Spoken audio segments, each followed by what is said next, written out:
Fala pessoal, o papo de hoje é sobre filmadoras.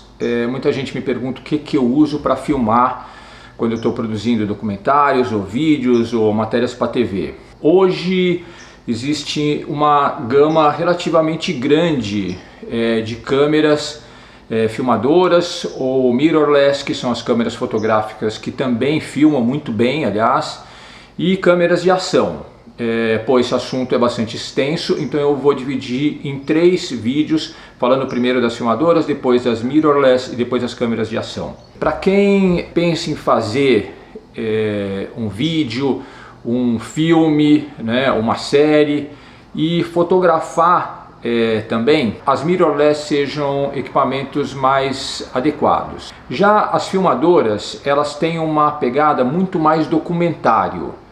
É uma câmera que ela foca muito rápido, ela foca muita coisa. E também são câmeras que você consegue operar mesmo não tendo grande experiência. Então é um equipamento que você pode colocar na mão de uma pessoa e ela facilmente vai conseguir operar. Bom, uma vez escolhido qual que é o equipamento mais adequado para o que você quer, se é produzir um filme ou se é produzir uma matéria, produzir um documentário, e você optou pelas filmadoras, a primeira coisa que você tem que saber é que essas filmadoras, que são as mais indicadas, pelo menos aqui eu indico, são filmadoras que nos Estados Unidos eles chamam de prosumer. É um equipamento entre o amador e o profissional. Elas não são muito básicas, elas já têm diversas características que nos interessam bastante. Foco rápido, umas lentes que são mais claras, elas também têm um zoom bem potente, mas não tem todas as regulagens, aquele controle, por exemplo, de abertura da lente, ou então de velocidade, ou então controles principalmente de cor, tão afinados quanto nas filmadoras mais profissionais. Obviamente que isso também vai cair no preço, né? Elas não são tão caras assim, giram em torno aí de 1.500 a 2.500 dólares, e por nessa faixa de preço elas oferecem uma grande qualidade de imagem e que é o suficiente em geral para a gente trabalhar nessa linha dos documentários. A primeira característica que nos interessa bastante é que elas são muito rápidas. Você pega aqui, abriu e ela já começa a trabalhar, muito rápido.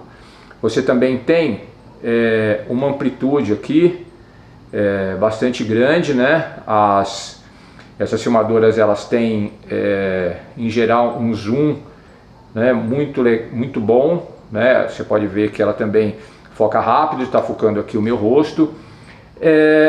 Essa câmera, pelo preço que ela vale, 1.500 dólares, tá, muito bom. É uma câmera compacta, né? Não tão compacta quanto esta daqui, só que esta câmera, ela já tem um sensor muito pequeno. Bom, isso é outra característica que você tem que notar quando você vai adquirir uma câmera desse tipo. Se o sensor for muito pequeno, logicamente ela vai ser mais barata, né? Mas esse sensor pequeno ele vai ser muito ruim a hora que você vai filmar, por exemplo, em baixa luz. Você pode ter esse problema. Você também tem, com o sensor pequeno, uma definição de imagem menor, vai ter menos detalhes. Às vezes a imagem te parece nítida, mas na verdade ela não é. Ela está nítida porque algum tratamento da câmera fez com que ela adquirisse essa nitidez. Então, essa nitidez artificial não é legal. Bom, outra coisa que você deve notar na hora que você vai escolher uma filmadora é se ela tem estabilização de imagem. Existem 3 tipos de estabilização de imagem: a estabilização do sensor, da lente e por software. Se você tiver o mix das 3, muito bem, mas principalmente a de sensor você tem que ter.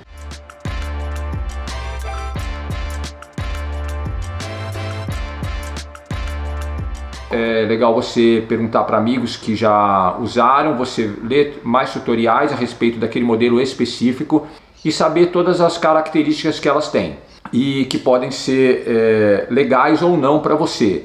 Talvez você ganhe de um lado, perca do outro, mas é assim que é. Outra vantagem das filmadoras é que, em geral, a bateria delas tem uma duração melhor do que das câmeras fotográficas. Quando a gente trabalha em ambiente outdoor, que você não tem muita facilidade de carregar, essa é uma grande vantagem.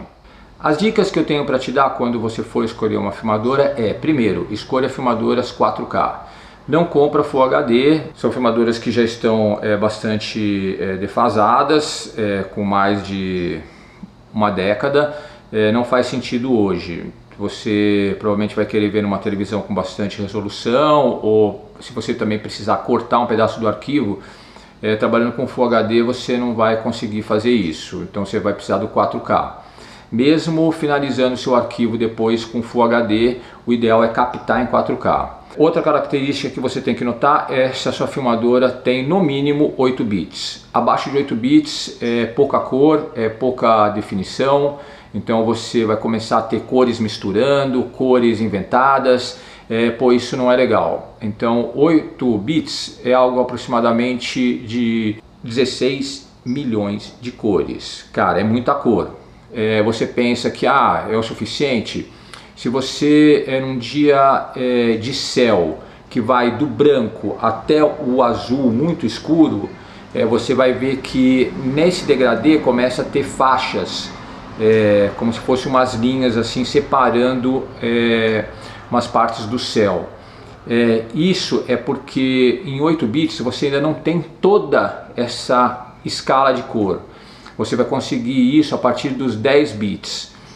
10 bits já são câmeras bastante caras, não estão nessa categoria de prosumer, então talvez você tenha que se preparar um pouco mais para comprar uma dessa, e até para também ter um computador que consiga ler esse tipo de arquivo tão pesado.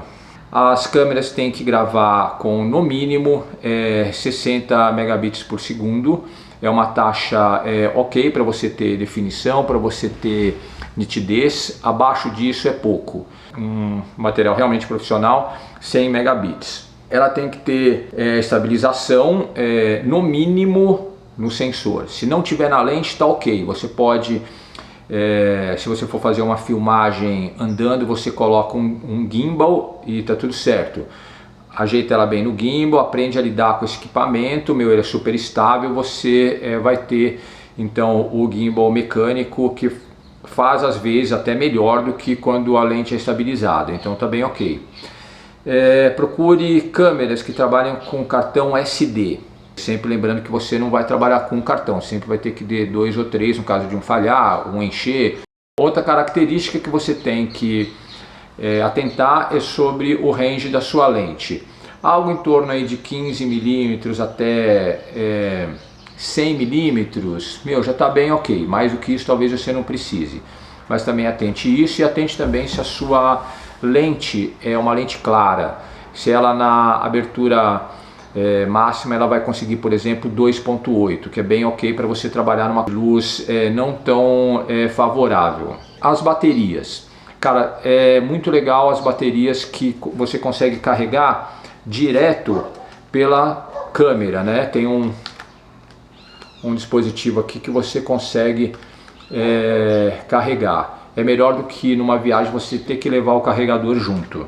Bom, gente, falando agora das desvantagens das filmadoras, é que a lente delas é uma lente embutida. É uma vantagem, sim. Se você não quer trocar muito de lente, esse range de lente é o que te atende, tá tudo bem.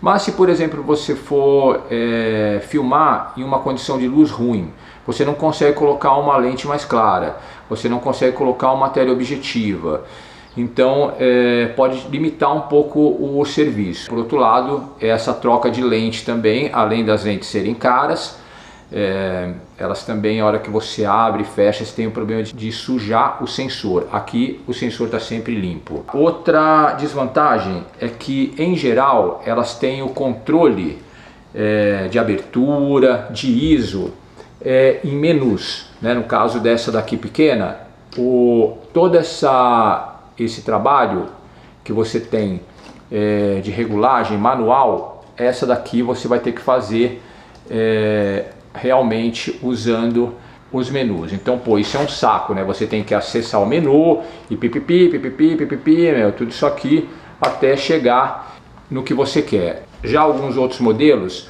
você vai encontrar aqui nessa parte de baixo alguns botões que vão ter um acesso bem mais rápido às regulagens básicas, como velocidade, a abertura, também o foco. Então você consegue ter esse controle manual para o que você quer muito mais fácil do que em outros modelos mais compactos. Outro problema das filmadoras é que elas não filmam em perfil log, elas só filmam flat. Flat é aquele perfil que tira um pouquinho do contraste, você não tem nem muito branco nem muito escuro, mas não é tão, vamos dizer, agressivo em retirar o contraste ou até um pouco da nitidez, como por exemplo nas mirrorless. Isso dá um pouco mais de trabalho na hora de você editar. Por outro lado, você consegue recuperar imagens que estavam super expostas ou subexpostas, ou imagens que você quer dar algum LUT, quer botar uma cor mais cinematográfica. As filmadoras meio que te entregam tudo isso pronto. Então, se você é uma pessoa que não está afim de ter problema na pós, se você não, eu só vou filmar em uma luz bacana, sem muito contraste, sem muito sol e muita sombra, tá tudo certo, vai na filmadora. Se você já quer fazer alguma coisa um pouco mais extrema, eu preciso filmar de noite, preciso filmar em condição de luz muito forte, pô, aí já é melhor você investir em outro equipamento. Eu vou mostrar agora duas imagens feitas no mesmo momento, que você vai poder notar bem o que eu quero te dizer quando eu falo de log, quando eu falo de você poder trabalhar imagens que têm pontos muito claros e muito escuros. Uma foi feita numa filmadora e a outra numa mirrorless. Você vai ver agora como eu consigo calibrar a imagem que foi feita na mirrorless muito melhor do que da filmadora, que é uma imagem já mais pronta.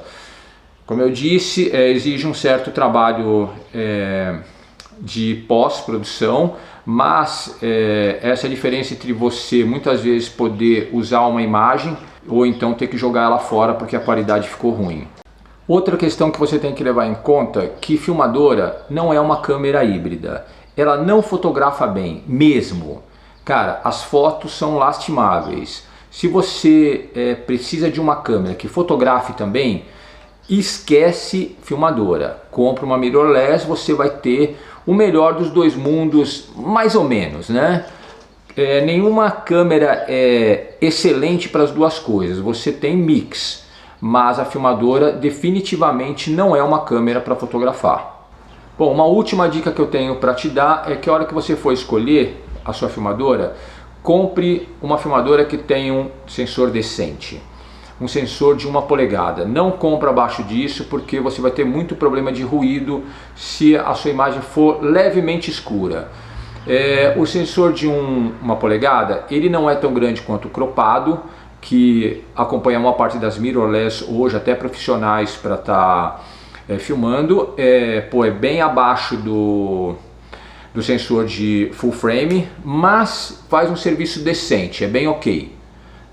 Abaixo disso você vai ter uma câmera super compacta, mais barata, vai ser ok para você ir fazendo algumas imagens adicionais, mas não vai ser um equipamento que você vai poder usar como câmera principal. Eu espero que você tenha curtido essas dicas.